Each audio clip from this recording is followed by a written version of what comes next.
Talk. I'm Chris, and this is going to be an NBA edition. And since we're pretty much at the halfway point, we're at the All-Star break, we haven't really talked much basketball this season. Philadelphia 76ers lead the East at 22-12 after this offseason where there was speculation. Will the 76ers trade Ben Simmons? Will they trade Joel Embiid? Will they trade them both? They're both on the same team right now, and they're 22-12. Then, no surprise here, we have the second place Brooklyn Nets, Kyrie Irving, Kevin Durant, and now James Harden. The addition of James Harden, I can't say has made a significant difference because James Harden's roughly averaging 11 assists a game, and that's nothing to sneeze at because it shows that he's actually being willing to pass the ball. But I don't think that his presence on that team was the difference between making this team a contender and not. They were already a contender with Kevin Durant and Kyrie Irving, and now with James Harden. And I know that Kyrie hasn't really been all in on this season, so having James Harden as a number 2 is probably something that the Brooklyn Nets are very grateful that they have.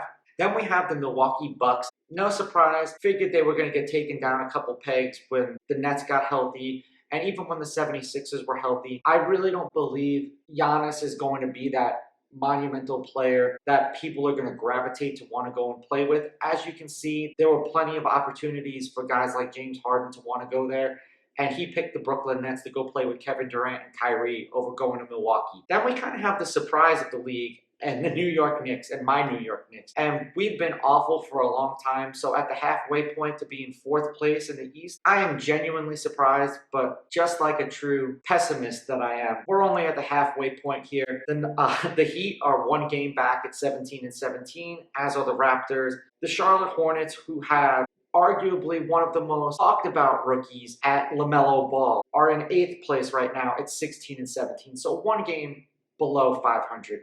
And my channel could basically just survive forever with the love and the hate from LaMelo Ball.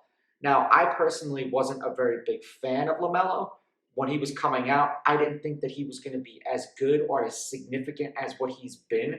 So I have to eat a little bit of crow there. Although he hasn't played a full season yet, he has been doing very well. Now, is the hype everything that we expected of him? I'm not quite sure yet. Every time there's a nice pass or an alley-oop or every time he goes for an offhand layup, all I see on my timelines and on ESPN are highlights of how great LaMelo Ball is, and I'm not ready to start anointing him. And this was sort of like the same kind of hype that they gave LeBron when he came out. Then we have in the Western Conference, the shockers of the league, the Utah Jazz at 27-7. Now, if you really want to talk about playing as a team, the Jazz are doing that.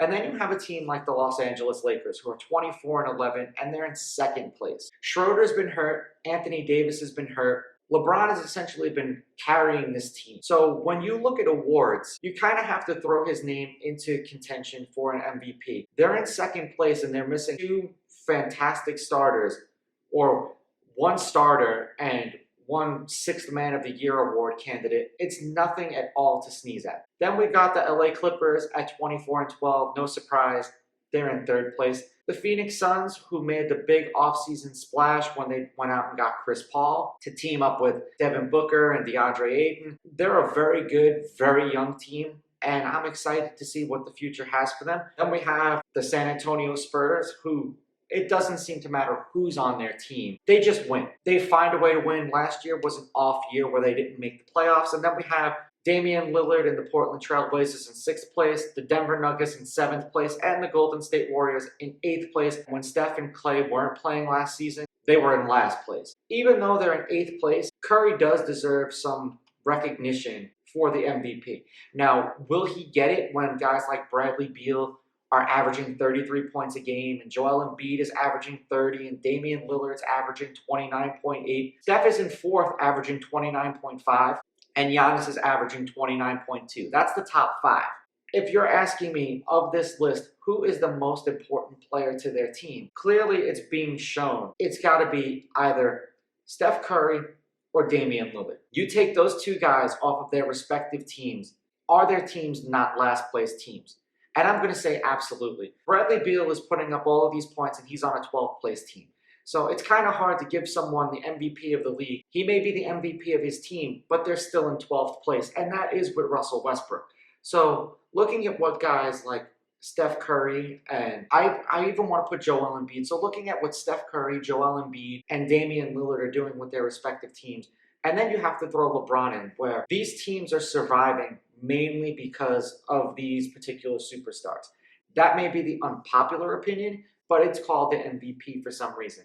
Now we're only halfway through. We'll see what happens. Will the Warriors make the playoffs? Will the Trailblazers make the playoffs?